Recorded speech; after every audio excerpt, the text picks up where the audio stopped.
Thanks very much, Ed, and I'm grateful to the Duchin family for sponsoring this lecture series, and I appreciate their stretching the definition of Judaic studies to include a group of people who probably would be appalled at that connection. I should also add that I haven't been to Tucson in about 20 years, but I have some very important connections here that my former bosses, T.J. Ferguson and Barbara Mills, I worked for them at the Zuni Archaeology Program, ZAP, and I also worked for the Illinois State Museum doing on the Salt Gila Aqueduct project, where we did things like have contests of who had the best country western music title. And the winner was, I wouldn't take you to a dog show even if I thought you could win. And so I love Arizona, I love the Southwest, and I'm really thrilled and grateful to have been invited back here. I'm a prehistorian. I focus on the origins of the earliest complex societies, the polity that dare not speak its name that used to be called a chiefdom, but lots of people don't like to call it that, and earliest states and colonial networks. And I never really thought I would get involved in cultural heritage work, but I have gotten very, very drawn into it. And I feel like this is something that cannot be ignored, and that we as archaeologists and anthropologists, as much as we would like to be neutral and apolitical in our work, we can't avoid the political context that we live in and work in. It's just too important. And so the Oriental Institute about 5 years ago was, we were asked to apply for a grant from the U.S. State Department to do work at the National Museum of Afghanistan in Kabul, and we thought, well, okay, why don't we try it, but we're going to only bid on it to do the project in our own terms.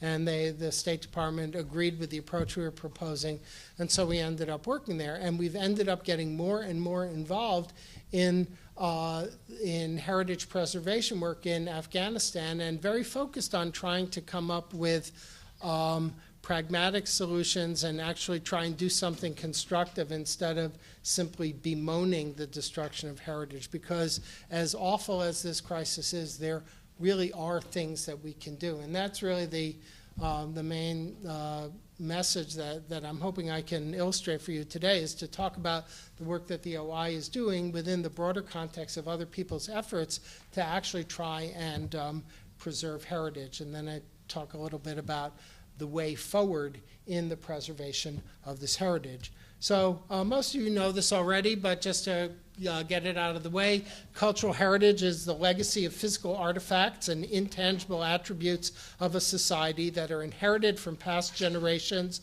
maintained in the present, and bestowed for the benefit of future generations. And we can think of cultural heritage as taking a variety of forms, and I would say the main forms of heritage would be objects, monuments, sites, museums, and something called intangible heritage. And intangible heritage, very easy to ignore, but critically important. It's basically those aspects of cultural heritage that don't necessarily take a material form. Or if they do, it's very, very indirectly. So things like cultural knowledge, folklore, music, dance, oral literature, and the knowledge of traditional crafts, like the knowledge of weaving and the symbolic messages encoded in that weaving. All of that is intangible heritage. And one way to think about it is that intangible heritage is sort of the software that animates the hardware of the physical remains. And without that intangible heritage, the physical cultural heritage would be essentially meaningless. So it's very important not to forget the preservation of intangible heritage. Cultural heritage now it's at more risk now than it ever has been in history. And I don't think that's any kind of hyperbole to say that. I would challenge anyone here in this room to think of any time in human history when it was worse. And there are four sort of, I think of them as the horsemen of the apocalypse here. And the most salient ones, the ones that everyone knows about or that are in the headlines, are war and looting of sites for the international art market. Less visible in the headlines, but ultimately far more destructive to cultural heritage, are things like urban expansion, the expansion of human populations, their concentration in cities, the demand of those cities for foodstuffs, and the economic development connected with those, that urban expansion. Urban sprawl is that just the shorthand I'm using, and there you're seeing the city of Erbil in Kurdistan, and in the middle of it is the very, very ancient mound of Arbela, from which modern Erbil gets its name. And then you can also see agricultural intensification. I could also add economic development, like mining activities and other things, have had an enormous impact. This is the site of Tel Zaydan, where I worked for 3 years. It's right outside of Raqqa, now the capital of the Islamic State. And you can see how the Syrians had dug irrigation canals, like literally right up to the edge of the mound, and cutting through it as well. So all of these are destroying heritage at an unprecedented rate, and we have to do something about it. One of the things to explain to policymakers is that the cultural heritage of the Middle East and Central Asia it's the physical record of the origin and character of civilization, and it's an irreplaceable, non-renewable resource. And it's the physical record of how we came to be who we are as people living in state societies, writing, and living in cities. So once it's gone forever. And what's happened is, as never before, cultural heritage has become politicized. So we have heritage destruction as a political weapon. And a colleague of mine at Chicago came up with what I think is actually a very good term for what is going on, and that is performative destruction, where basically you destroy something and you video yourself doing it and you post it on your website. And it's very, very deliberate. And so the very act of destruction becomes a really key element in it. And that's a key element of the politicization of the weaponization, I'll say, of heritage.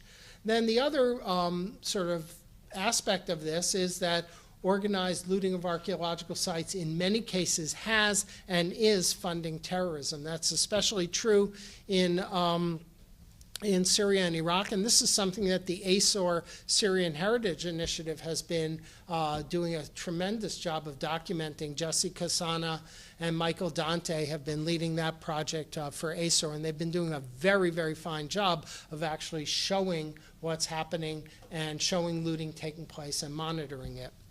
And this looting of antiquities, it's very clear, the connection between looting and the funding of insurgencies. And perhaps the weirdest and most in-your-face example of that connection between looting and terrorism is that Muhammad Atta, who was one of the main perpetrators of the 9/11 attacks, he actually trained at an al-Qaeda training camp in Afghanistan at the site of Mes Aynak, which is one of the most important early Buddhist cities in the old world. And basically, I don't know if you have recess in terrorism training camp, but he would basically go around the site of Mes Aynak on recess or his lunch break, and he would loot the site. He brought the antiquities with him to Hamburg. Remember, he was part of the Hamburg cell. And he went to archaeologists at the University of Göttingen in Germany and tried to sell antiquities from Mes Aynak. And he said, this is true, I need the money to pay for flying lessons. That's no joke. And nowhere is this whole set of problems more visible than in the case of Afghanistan. And Afghanistan people refer to it as the crossroads of cultures in Western Asia. It's an amazing place that is really linked north to Central Asia, west to Iran and the Middle Eastern world, south to the South Asian world of Pakistan and India, and east to China. It was a key element in the Silk Road. It was the route through which Buddhism traveled from India to China along the Silk Road. It's an extremely important place and has been very little explored really until the 20th century. But it's had the horrible, tragic misfortune of having been embroiled in literally continuous warfare for the last 37 years. So you have the Soviet troops crossing the International Friendship Bridge, appropriately named, from the USSR into Afghanistan in 1979. Then the Soviet invasion and occupation withdrawal for a full decade, which cost about 1 million Afghans their lives. And then the withdrawal of the Russians was followed by, it's little known in the US, but a period of really horrible civil war between different mujahideen groups. The resistance to the Soviets, the groups turned on each other. And then eventually the Taliban took over roughly from 1995 to 2001.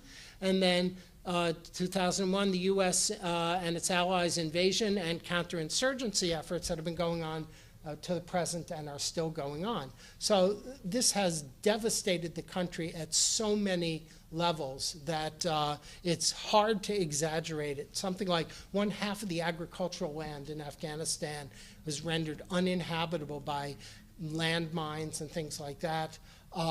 Massive refugee displacement internally in Afghanistan and into neighboring countries. As part of that general devastation has been the devastation of cultural heritage. And we all know that the looting of archaeological sites and illicit antiquities trade, they flourish in conflict zones with difficult security conditions. Whenever civil society and the rule of law break down, one of the first things that happens is people start going after these archaeological sites. And you can go into the rights and wrongs of it. When people have no other source of income, what else are they going to do? And that's possibly true, but a huge amount of the looting is organized by people who it's not a matter of survival for them. And this looting is, of course, by its very nature, a secretive activity. So it's very, very difficult to give you hard numbers on this. But the number of sites that have been looted, the scale of the illicit trade in antiquities, especially from Afghanistan, it's still unknown, but we're beginning to document it. And we can see how the antiquities, a number of analyses have shown that there's a very clear pathway that antiquities from Afghanistan, they generally go out by way of Pakistan, and then from Pakistan they go to the United Arab Emirates, especially places like Sharjah and Dubai, and they travel by air. And then there's a large market for antiquities in the Persian Gulf states, which is nobody talks about it, but it's absolutely true. And the leadership of many of these states are they're enormous collectors themselves. So that doesn't help. But then the goods travel like by container ship or by air freight to Europe. Switzerland's a big place for that. And then from there, they're dispersed to art dealers in Europe, the US, and East Asia. And at each step of the way, the antiquities are resold for progressively larger amounts of money. So again, as I said, it's very hard to measure the scope of this, and we can try to use proxy measures. This one lawyer, Rick St. Hilaire, has used proxy measures of US customs data on legal imports of things like antiquities and stuff like that, and it's enormous. This is just coming into the US. It's something like it's tens of millions of dollars, and at a worldwide level, a very conservative estimate. A conservative estimate is more than $2 billion a year of illegal antiquities. And sadly, we as a society are complicit in this, that the US is the largest market for art in the world. And that's all categories of art, okay? As of 2013. And when you look, the legal art market, the three biggest players are the US is the leader with 38% of the art market, China is second with 24%, and the UK is third by 20%. So that's just legal art. And then sadly, in terms of illicit, illegal art, the US and the UK are the two largest markets in the world for illicit smuggled art. So that means that we have a responsibility to do something about it, because we're at the consuming end of an enormous amount of this stuff that's being looted and then smuggled out. So it's a disaster going on. It's hard to measure the scope of this disaster, but we know it's there. And so the big question is, well, how can we respond to this worldwide crisis?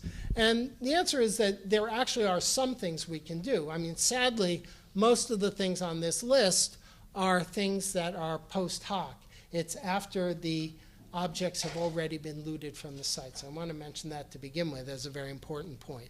So we can monitor the damage, and I want to talk a bit about that in my presentation. We can restore damaged artifacts and monuments. We can try to document, record them, just to establish a baseline and to allow for police or other heritage professionals or departments of antiquities to, if they know where the sites are, then there's at least a snowball's chance of protecting them from looting, and there's a real chance to protect them in the development process in the way that we do CRM work, say, in the US. And then I think it's really important to get ahead of the game. Most of what we do in the heritage community is reactive. And I think it's extremely important to try and think about how can we be proactive about this? How can we leapfrog over the crisis of today and prevent it in the future?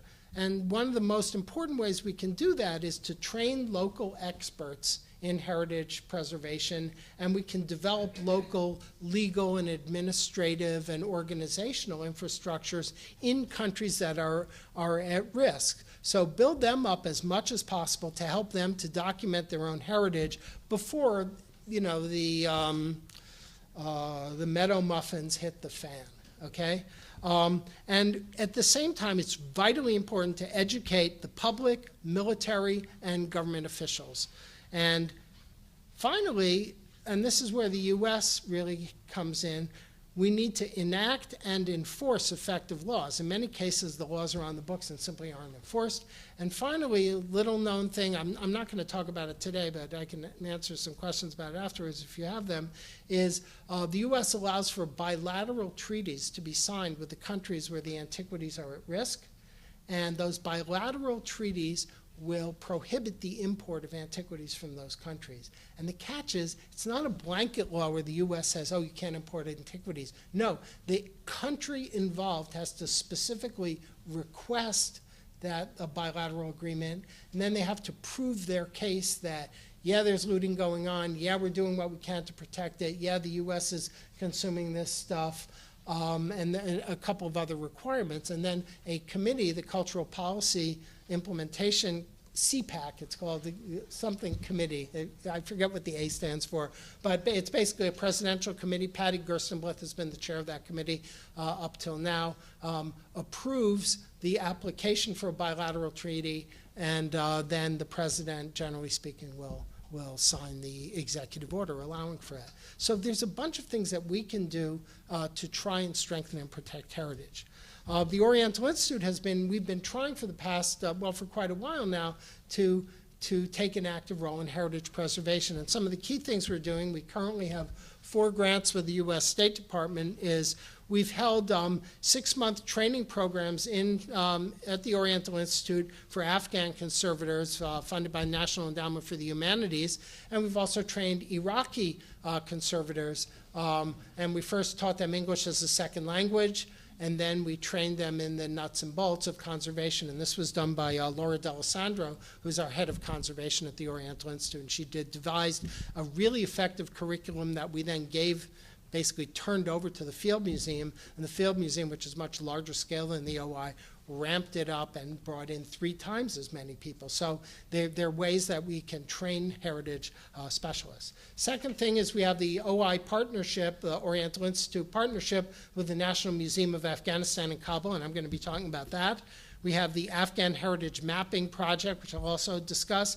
And then most recently, the National Museum of Afghanistan Mobile Museum grant where the idea is to educate people, it's school kids in Afghanistan about their own heritage, and by developing a way to bring the museum to these kids in schools in the provincial cities around Afghanistan, the places that would never get to come, where the kids would never get to come to Kabul to actually see the museum and learn about it. And we're very fortunate that the current president of Afghanistan, Ashraf Ghani, is a PhD in cultural anthropology from Columbia, and he totally gets it about the importance of culture and about the importance of cultural heritage as a way of building a national identity. And you simply can't have a civil society with such a diverse country, ethno-linguistically and even religiously, as Afghanistan is, without a sense of national identity. And Ghani understands that that national identity has to be grounded in an understanding that we have a shared heritage, even though we're a very diverse country. So we're trying to work on all four of these fronts to protect Afghan cultural heritage, and I don't want to pretend to you that we're the only people doing it. For instance, I know the University of Arizona has had and continues to have a number of programs doing similar kinds of work that Suzanne Bott was organizing, and the idea of virtual online courses. Amy Newhall was explaining to me about these online courses in archaeology that the University of Arizona is doing. So there are a lot of different groups, organizations involved in this effort. In like the first of those classes of preserving heritage, where the focus is on objects, once they're out of the country, it becomes much more difficult. The best way to fight this problem is at the source and protect the sites and make sure that they are not looted in the first place. But once they're looted, it becomes very difficult to identify the objects and repatriate them and to punish bring to justice, I'll say, the people who've been smuggling them. And one of the key, very constructive actors in this effort is ICOM, the International Council of Museums, which publishes what they call a red list. And sadly, there are red lists for many, many countries around the world. And the red list is a list, an illustrated list of the kinds of antiquities that are at risk from these different countries, so that art dealers or law enforcement professionals can sort of, if they confiscate something at customs, they can look and they say, you know, that sure looks like it's from Syria or from Afghanistan. And so the ICOM list is published in Dari and Pashto, the two main official languages of Afghanistan, and also in English and other European languages. And on the right, you can see how they carefully illustrate in a way and describe in a way that non-professionals can get it about what these things are. And the idea is to try and stop, basically confiscate these things and return them. And one of the most inspiring examples is I have deep respect for the English and especially the British Museum and its curator, St. John Simpson, Near Eastern curator. At Heathrow Airport, UK Customs had confiscated more than 4 tons of antiquities that they could identify as having been stolen from Afghanistan. That's just at one airport in one country, okay? And so what St. John and his colleagues at the British Museum did was they conserved the items, including a number of the really priceless ivories from Bagram, and with the permission of the Afghan government, put them on exhibit. And they published a work all about their conservation work on these priceless Bagram ivories from the time of the beginnings of the Silk Road. And then they shipped them back to, I love it, these ivories are from Bagram, and they were shipped back to Bagram Air Force Base in Afghanistan. So it's in the Wheel of Dharma. It's really a beautiful thing. And they also did this very interesting, you could say debatable thing, where they actually arranged with philanthropists in England to buy back certain pieces from private collections that were known to have been stolen from the National Museum of Afghanistan. And they managed very secretly to buy back this small number of real masterpieces and repatriated them as well to Afghanistan. So there are things we can do to bring the objects back home. Sites and monuments are the next classes of heritage that are very much at risk here. And the efforts of cultural heritage preservation have focused on repair and restoration of monuments whenever it's possible. This is the Qala Ikhtiyar ad-Din in Herat. Herat is one of the most important cultural centers in northwestern Iraq. It's the heart of one of the greatest of the Persian miniature painters, Behzad, was from Herat. It's a major, major place, and the citadel sits on top of an enormous mound that goes back to the Bronze Age, and the U.S. State Department helped fund the restoration of the citadel on Qala Ikhtiyar ad-Din. Other players are, what I want to point out is there are many different organizations doing this heritage preservation work, and the Aga Khan Trust for Culture is another one of them. This is one of the greatest successes in heritage monument preservation in Afghanistan. This is the Baghi Babur, Babur's Garden. Babur was the first emperor, the founder of the Mughal dynasty, and his bloodline, I think, combined the bloodline of Genghis Khan and Tamerlane. So he, talk about a man born to rule. He's sort of like the Kennedys of his time. And his first capital before he conquered India was Kabul, which is little known, but it's true. And in Babur's garden, his grandson Shah Jahan built a small pearl of a mosque, and Shah Jahan, of course, is who we all know is the man who built the Taj Mahal. So that's there in Kabul. And sadly, the Baghi Babur was on the borderline between the territories of two warring Mujahideen factions in the Afghan Civil War, and it was devastated, as you can see. But the Aga Khan Trust for Culture totally renovated the garden. They did historical archaeology and reconstructed it. This is a classical Persian garden. It's called Chahar Bagh, the fourfold garden, with a water course going right down through the middle of it. It's a beautiful urban green space. In fact, it's the only major green space in Kabul, and it's treasured by the 5.5 million people who live in Kabul. And they developed a very intelligent model of funding it. They created a foundation, turned the garden over to the municipality of Kabul, and figured out a way to charge inexpensively for tickets, and the money from the tickets that most people in Kabul can afford, that funds the upkeep of the garden. And you can see the beautiful restoration work that's been done throughout Baghi Babur. So that's like a shining example of the kind of thing that actually can be done. And this was done by Afghan specialists and international specialists working together with the Aga Khan Trust for Culture. But unfortunately, as we know, not all monuments can be restored. And the saddest example is the Bamiyan Buddhas, the two enormous standing Buddhas in the Bamiyan Valley in the Hindu Kush in central Afghanistan that were blown up by the Taliban in March of 2001. And here's some people for scale, just to give you an idea. These are enormous. This is the larger of the two Buddhas. There's two standing Buddhas, 58 meters tall, blown up by the Taliban.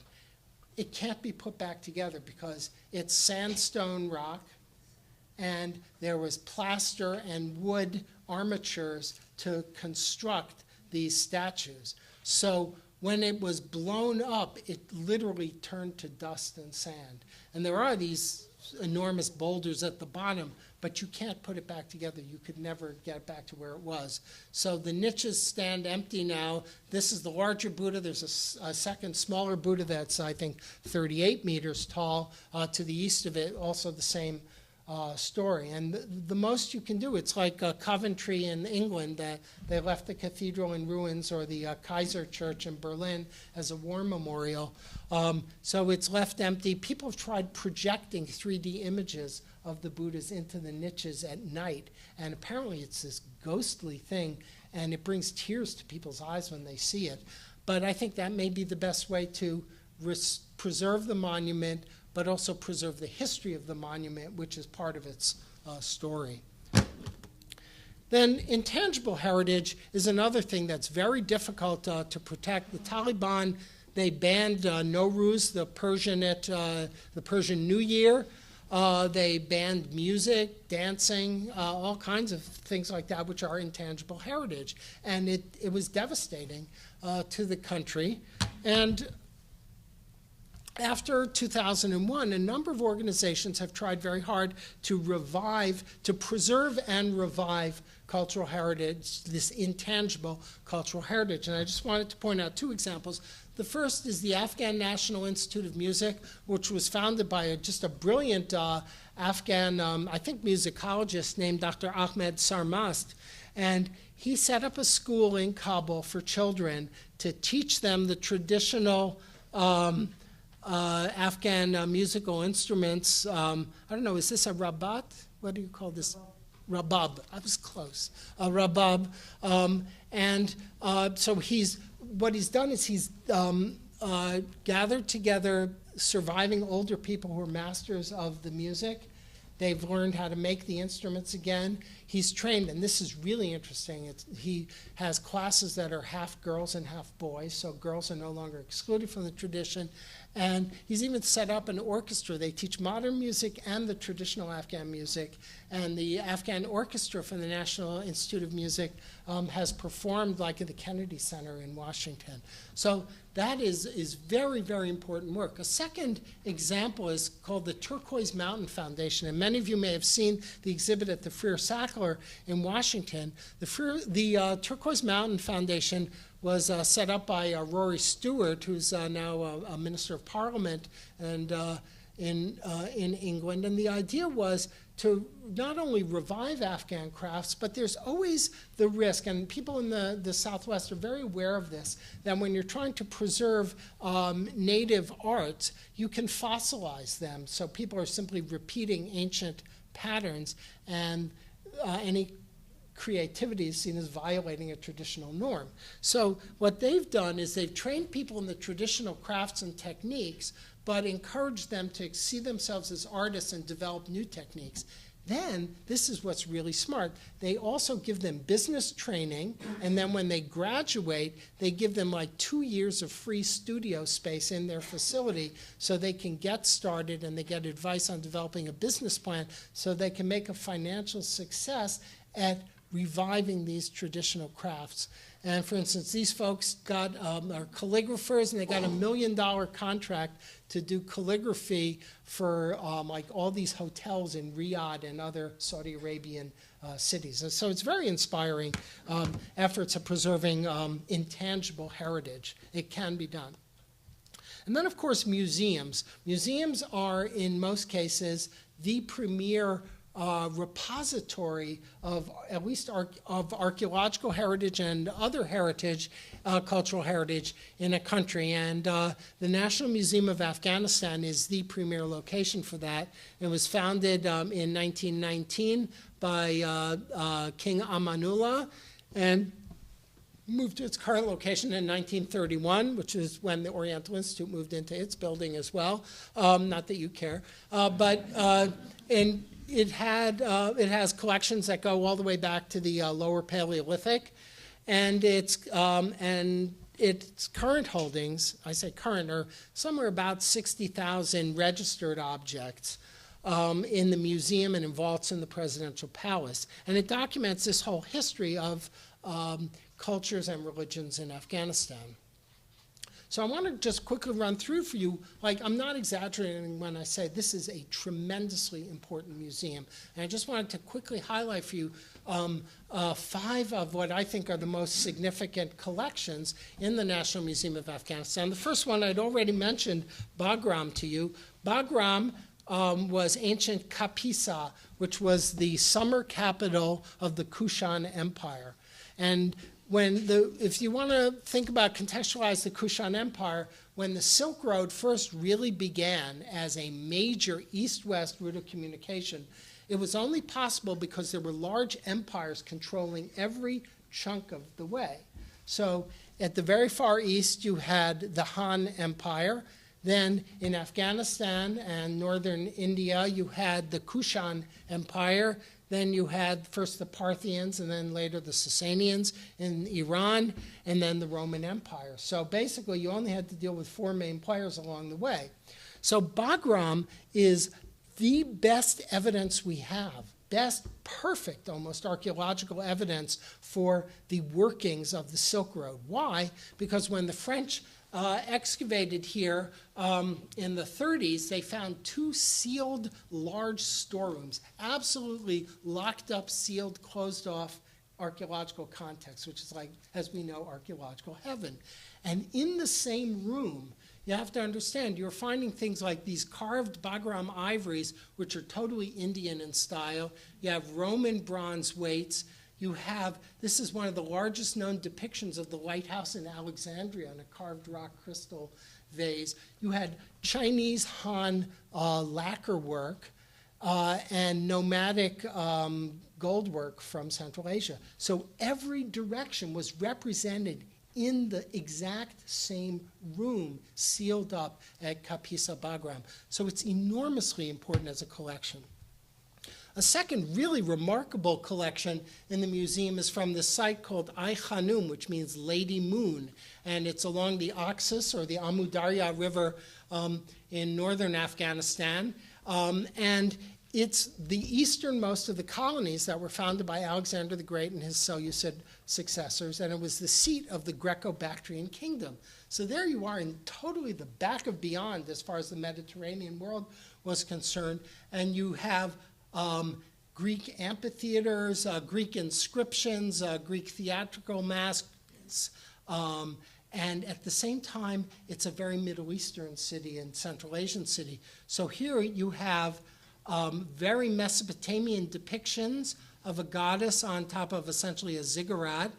You have, I think, Kibele driving her chariot. Then you have representations of the sun, the moon, and the morning star, which is classic off of a Mesopotamian kuduru or boundary stone, translated into a Hellenistic motif. It's an incredible site. No one had direct evidence for these Greco-Bactrian kingdoms. They were only known from literature and coins until Ay Khanum was discovered by the king of Afghanistan on a hunting trip when they were taking a lunch break, and he's leaning against a rock and he looks and says, "Oh, that's a Corinthian column. What's that doing here?"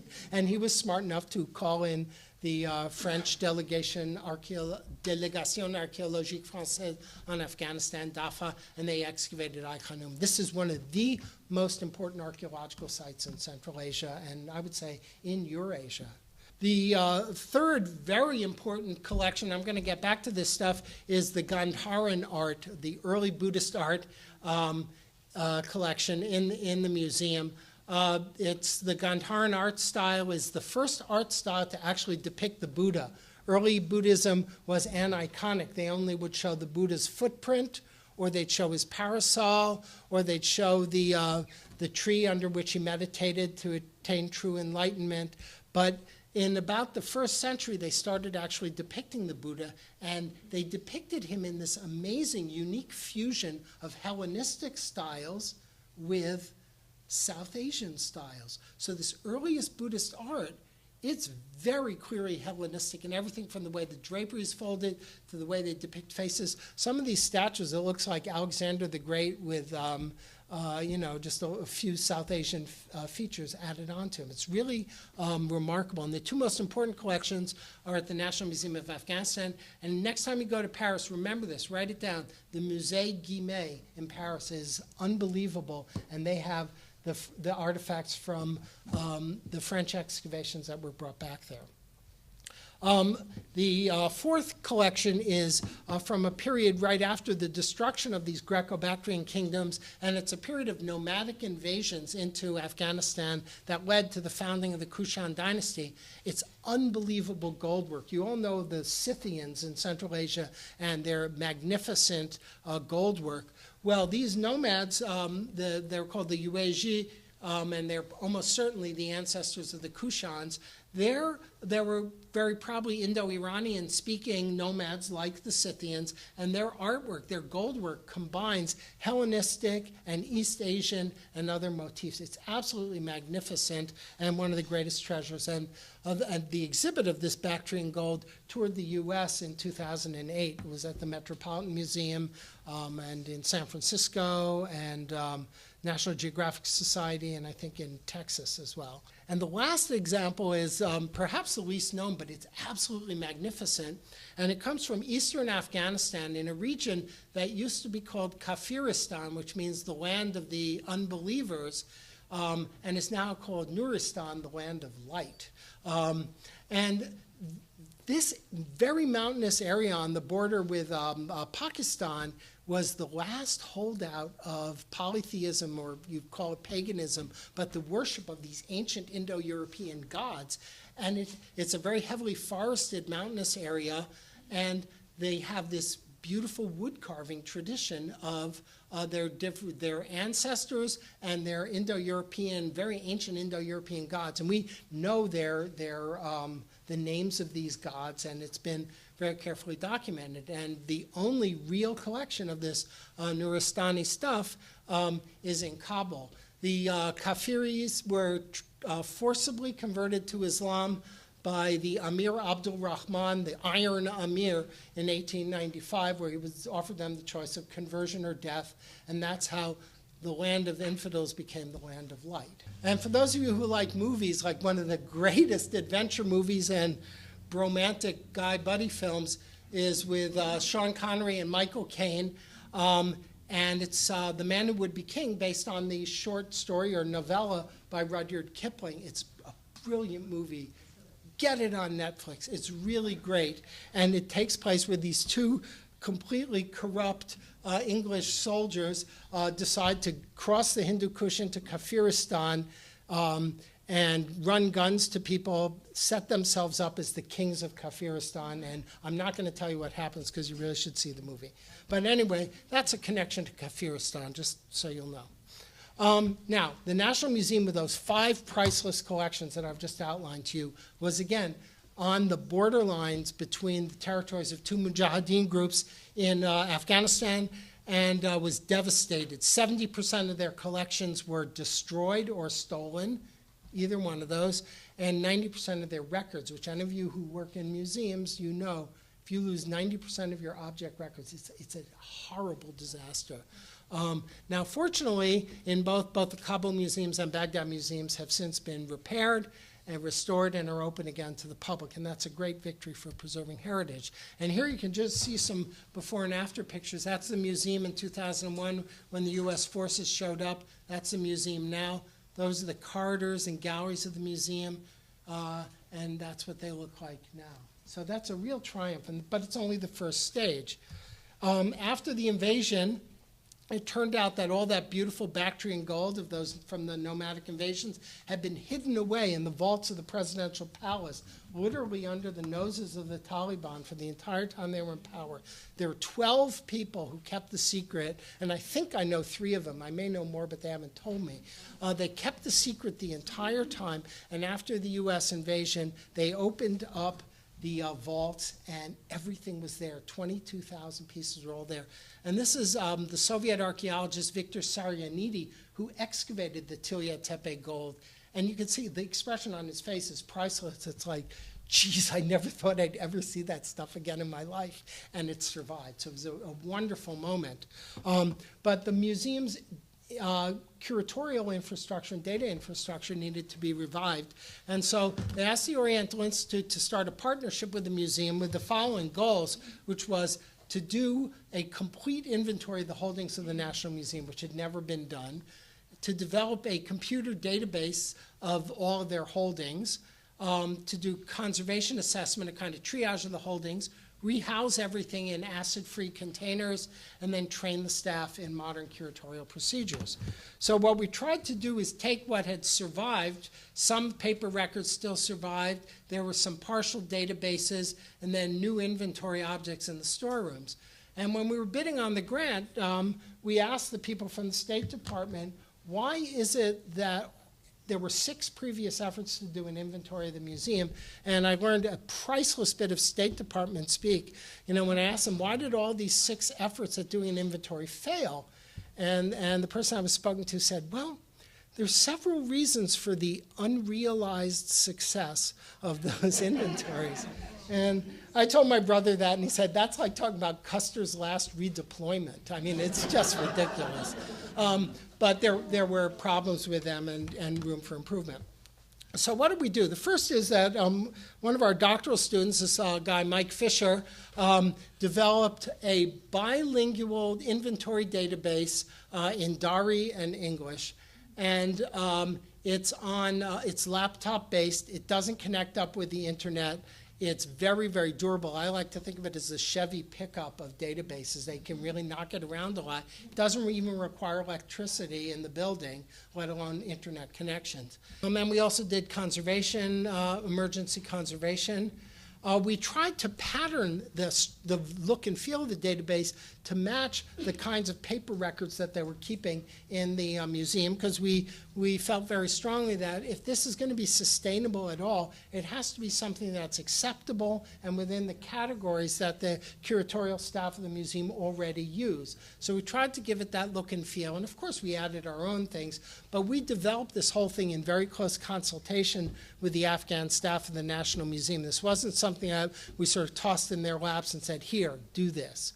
And I think that's been a key element. And we've trained the Afghans in data entry. There are now like 20 people in the National Museum who have deep experience in using the database. Every entry was jointly entered by one of the OI staff and a staff member from the museum. So they've literally inventoried tens of thousands of objects. So they know it back and forth. The knowledge is very wide within the museum. And now we're training them in database management so they'll be able to troubleshoot the database and adapt it, because no database is ever complete, as you all know. And we feel those things are really key to the sustainability of the database, because we're not going to be there forever, and it has to be able to survive once we're gone. And I have a concept that I call IT heroin, which is that once you start using IT and you go to a digital database, you cannot quit. And so you have to stick with it. And so if that's going to happen, it has to be understandable, acceptable, usable, and known to the people using it. So I think I went through most of those things. Okay, now the next thing that we're doing, and I realize I'm running low on time, so I'm going to try and hurry up a bit, is we talked about preserving monuments and objects. We talked about preserving and rebuilding the museum, but this idea of trying to leapfrog over it to the next step to anticipate problems in the future is that we started a project called the Afghan Heritage Mapping Project, where the goal was to use remote sensing to map every archaeological site possible in Afghanistan. And because we're not going to be able to go in there on the ground, so this is the best way to at least know where the sites are, even if we don't always know what periods they date to. And so we bought the declassified Corona spy satellite images covering almost all of the country except this little smuggler's corner in the southwest corner and the heart of the Hindu Kush, really.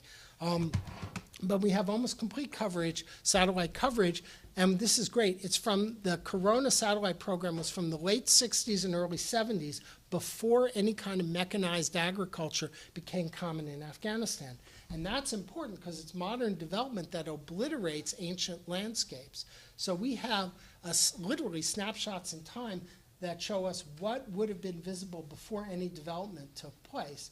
And the resolution isn't as great as you might like. Its resolution has improved dramatically, but we can see astounding things all over the country.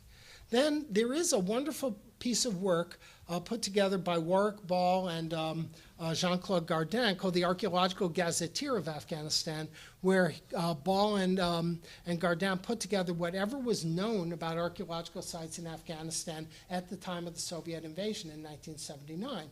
And so the Gazetteer records something like 1,286 archaeological sites in Afghanistan. But a lot of times the coordinates are wrong and things like that. So our first step is to put in the known sites into our geospatial database and correct the coordinates. And we've done that. Then the second thing that we've done is to look at those sites that are known from the gazetteer, to monitor them and see the extent of looting. So we can now document that roughly 1/4 of the sites in Gardin, in Ball and Gardin's archaeological gazetteer, roughly 1 out of every 4 of them were looted. And by the way, if you look, the government controls northern Afghanistan, the Taliban control the south. The number of looted sites in the north is as great, if not greater. So it's not just the Taliban that are looting, but sort of local people in the north with a breakdown of law and order, they've also been looting archaeological sites. So those were known sites, but now we're adding to them by using more up-to-date imagery. There's the successor program to Corona was called Hexagon, and now we can use Buckeye digital globe imagery. And this is amazing. This is one of these big square forts in northern Afghanistan. That's what it looks like now. It was not looted back in 1970, and now the entire inside of it looks like Swiss cheese. That's entirely filled with looters' pits. So by having a set of satellite imagery, just like the Syrian Heritage Initiative is doing for Syria, we can track when did the looting take place and is it still ongoing. And we're trying to extend this kind of coverage to all of Afghanistan, which is actually a big undertaking. And we're trying to use every source of information we have, and it turns out that Soviet-era topo maps have a huge amount of archaeological sites recorded on them. So here you can see this big Calais or fort, this other one here, and then another one here, right? And on the Soviet map, you can see that big Calais, that's this one, small one, the other one. So Soviet maps are very useful, and they're helping us. We're integrating the maps with the satellite imagery. We've also, again, one of our really bright grad students at the OI in our CAMEL lab, the Center for Ancient Middle Eastern Landscapes, developed this technique. A big problem is figuring out, if you want to monitor looting, you need a baseline. You have to literally count the looters' pits as of one date and then look at the next image and count them all over again. So that traditionally has had to be done by hand. Tony Lauricella developed a principal components analysis to identify what the archaeological signature, the visual signature of a looter's pit looks like. And now we can run the images through the computer and it will count the numbers of looters' pits, which means we can rapidly accelerate and run through every image that we have of archaeological sites and see, were they looted, how badly were they looted, is the looting ongoing. We're also doing things like, again, trying to be proactive, not just against looting, but against the damage that can come from economic development. And so the U.S. Geological Survey did aerial surveys, remote sensing of mineral deposits in Afghanistan, and we've been plotting the archaeological sites against those USGS maps. And also the USGS identified what they called AOIs, areas of interest, which are these gray rectangles that are particularly rich in different minerals that are going to be targeted for the most the best chance at really successful mining activities. And again, what you can see is this is just those gazetteer sites. A huge proportion of them fall within these AOIs for mineral development. So what we're trying to do then is to document all of those things as a way of being proactive and protecting the heritage before it's actually destroyed. We're also actively engaged, as are a number of people, in public education and outreach efforts. This is a guy named Nuragha Nouri from the National Museum of Afghanistan, and he developed these teaching materials to bring to schools, middle schools and high schools around Kabul, and he's teaching classes to the kids about Afghan heritage and about the National Museum. There are posters in Dari and Pashto about the threats to Afghan heritage and the need to protect it.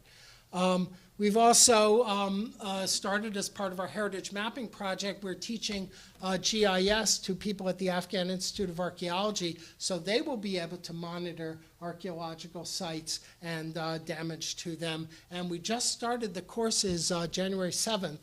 We started the courses. We're training something like 23 people from the Afghan Institute of Archaeology, the Division of Monuments in the Ministry of Information and Culture, Kabul University, and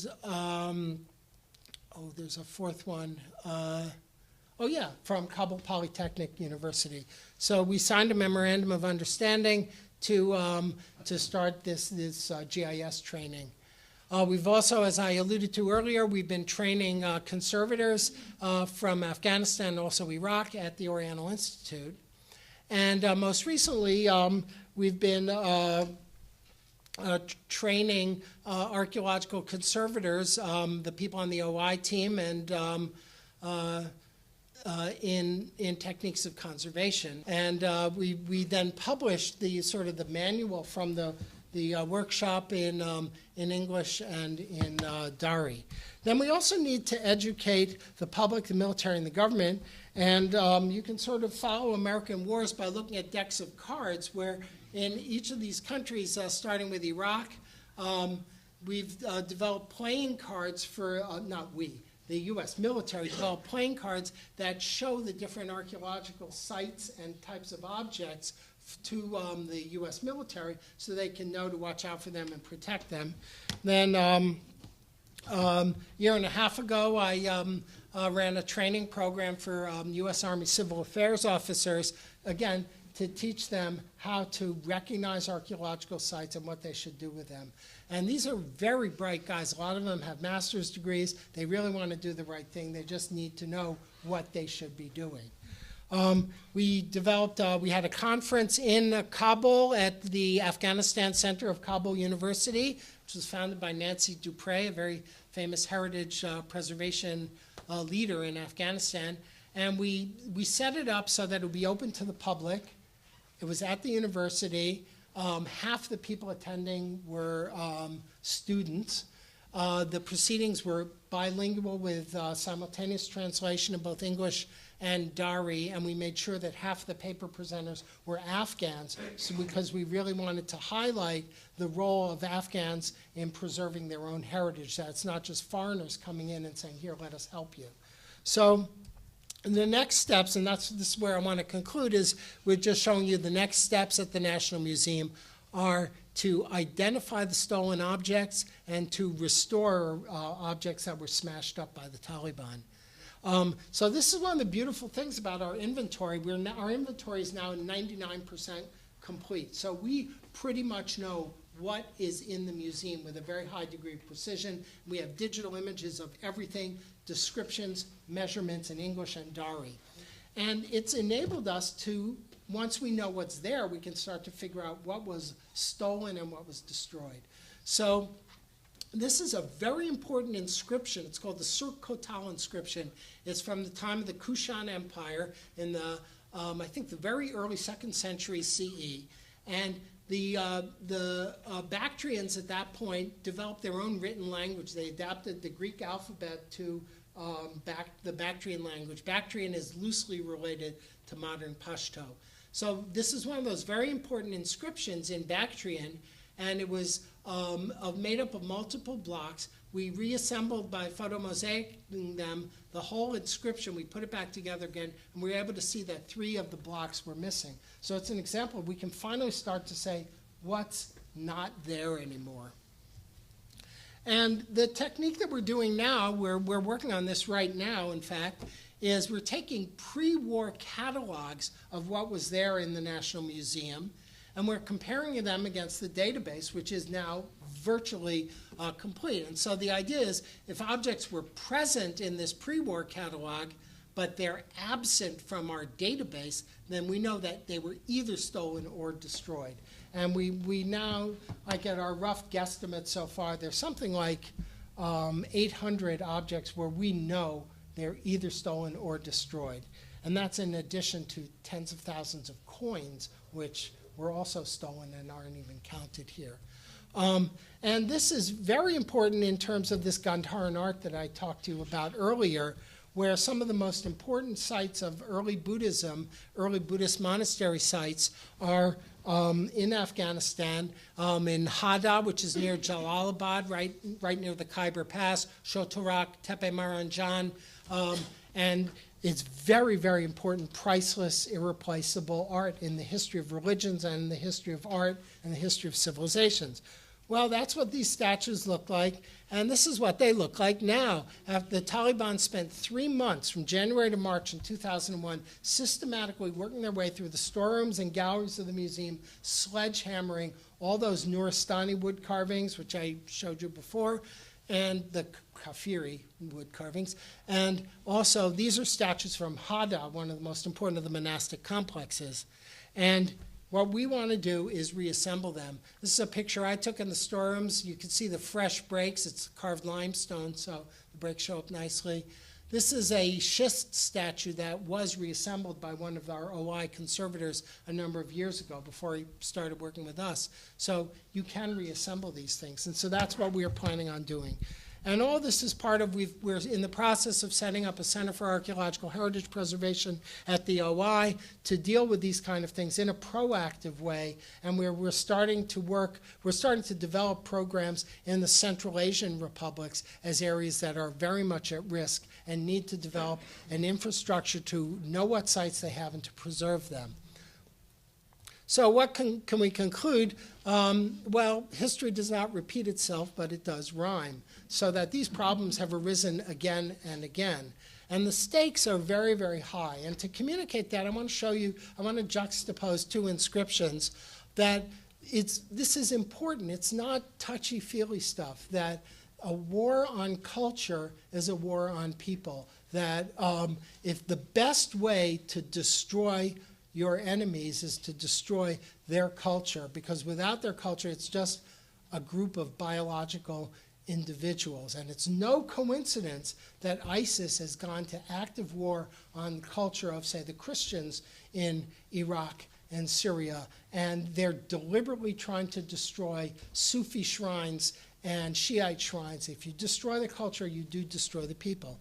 And so the first of the inscriptions I want to show you is in Babelplatz in Berlin, which is the site of the Nazi book burnings. And they have an inscription. It's set into the pavement by the poet Heinrich Heine, where he said, "Where men have burned books, they will end up in burning men."